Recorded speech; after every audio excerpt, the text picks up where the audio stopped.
வணக்கம்.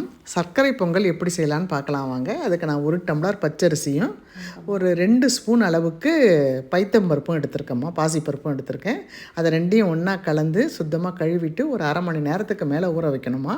அடுப்பை பற்ற வச்சு ஒரு பாத்திரம் வச்சு அந்த பாத்திரத்தில் நான் 8 டம்ளர் தண்ணி வச்சுருக்கிறேம்மா. இந்த ஊருக்கு அவ்வளோ தண்ணி தான் தேவைப்படும். நம்ம ஊர் அரிசின்னா கொஞ்சம் தண்ணியை கம்மி பண்ணி கூட வைக்கலாம். இதை தண்ணி கொதித்த உடனே இந்த அரிசி அதோடு கலந்து நல்லா கலந்து கொடுத்துட்டு நல்லா கொதித்ததுக்கப்புறம் மூடி வைக்கணுமா. கொதி வந்தால் மட்டும் போதும். அதுக்கப்புறம் அடுப்பை ஸ்லோ பண்ணிக்கலாம். இந்த பாத்திரத்துக்கு அது ஜோராக வெந்துருமா. மூடி வச்சிடலாம். இதை குக்கரில் செய்கிறதுனாலும் செய்யலாம். அப்போ 1க்கு 4 டம்ளர் தண்ணி வச்சா போதும். அது இந்த அளவுக்கு சுவையாக இருக்குமான்னு தெரியாது. மெத்துன்னு இருக்கும். இது மெத்துன்னு இருக்கும், அது சிதுவாக இருக்கும். நல்லா வெந்துருச்சு பாருங்கம்மா. ஒரு 15 நிமிஷம் வேகணுமா. வெந்ததுக்கப்புறம் பாருங்கள், நல்லா அரிசியும் பருப்பும் நல்லா குழஞ்சி வந்துடுச்சு. இப்போ நம்ம 1 டம்ளர் அரிசிக்கு 2 டம்ளர் வெல்லம் சேர்த்துக்கணும். இப்போ நான் வாங்கியிருக்கிறது ஆர்கானிக் வெல்லம்மா, அதனால் அதை காய்ச்சலை நான் அப்படியே போட்டுட்டேன். சாதா வெல்லமாக இருந்தால் காய்ச்சி வடிகட்டி கலந்துக்குங்க. நான் 1 டம்ளருக்கு 2 டம்ளர் தண்ணி வெல்லம் போட்டிருக்கேன். போட்டு நல்லா கலந்து கொடுக்கணுமா. வெல்லத்தை போட்டுட்டு சிம்மிலே வச்சு ஒரு 10 நிமிஷம் நல்லா கிண்டி கொடுக்கணும். அப்போ தான் அந்த வெள்ளை ஸ்மெல், ரா ஸ்மெல் போகும். நல்ல டேஸ்ட்டாகவும் இருக்கும். அது ஒரு மாதிரி மெத்துன்னு வந்துடும்மா. சர்க்கரை பொங்கல் ரொம்ப ஜோராக இருக்கும். இப்போது பக்கத்தில் ஒரு தாளிக்கிற கரண்டி வச்சு ஒரு கைப்பிடி அளவுக்கு முந்திரி பருப்பு, நான் திராட்சை போட மாட்டோமா, பிரியமானவங்க போட்டுக்குங்க. நெய்யில் வறுத்து போட்டுட்டோமா. இப்போ தேவையான 2 ஸ்பூன் நெய்யும் சேர்த்து நல்லா கலந்து கொடுக்கணுமா. 1 ஸ்பூன் ஏலக்காய் போட்டிருக்கேன், ஏலக்காய் தூள்.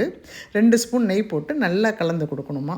நல்லா கலந்து கொடுத்துட்டு இப்போ டேஸ்ட்டுக்காக ஒரு சின்னதாக லிட்டில் பிட் அளவுக்கு பச்சை கற்பூரம் ரொம்ப துளியோண்டு போடணுமா. நிறைய போட்டுட்டா அது ஒரு மாதிரி வாசனை வந்துடும். அதுக்கப்புறம் கொஞ்சம் குங்குமப்பூ போடணுமா. இதெல்லாம் ஆப்ஷனல் தான். உங்களுக்கு வேணும்னா போட்டுக்குங்க, வேணான்னா விட்டுடுங்க. மறுபடியும் 1 ஸ்பூன் அளவுக்கு நெய் போட்டு நல்லா கலந்து கொடுத்துட்டு ஒரு 5 நிமிஷம் அடுப்புலேயே இருக்கட்டும். அதுக்கப்புறம் மறுபடியும் மேலாக்க 1 ஸ்பூன் நெய் போட்டு மூடி வச்சிடணுமா. மூடி வச்சு ஒரு 5 நிமிஷம் கறந்து தான் அதை திறந்து பார்க்கணும். நம்ம சூப்பரான சுவையான சர்க்கரை பொங்கல் ரெடி ஆகிடுச்சுமா. 1 ஸ்பூன் நெய் போட்டு மூடி வச்சிடணும். மூடி வச்சுட்டு ஒரு 5 மினிட்ஸ் கழித்து எடுங்க. ஜம்முன்னு இருக்குமா, ஜோராக இருக்கும். சர்க்கரை பொங்கல் பிடிக்காதவங்க கூட ரொம்ப விருப்பப்பட்டு சாப்பிடுவாங்க. இந்த சாதம் அழுத்தமாகவே இருக்காதுமா. கடைசி ஸ்பூன் வரைக்கும் மெத்துன்னு இருக்கும்.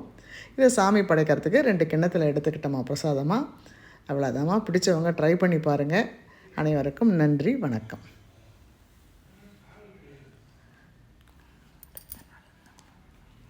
இந்த சக்கரை பொங்கல் அடுத்த நாள் இருந்தால் கூட கெட்டு போகாதுமா, நல்லாயிருக்கும்.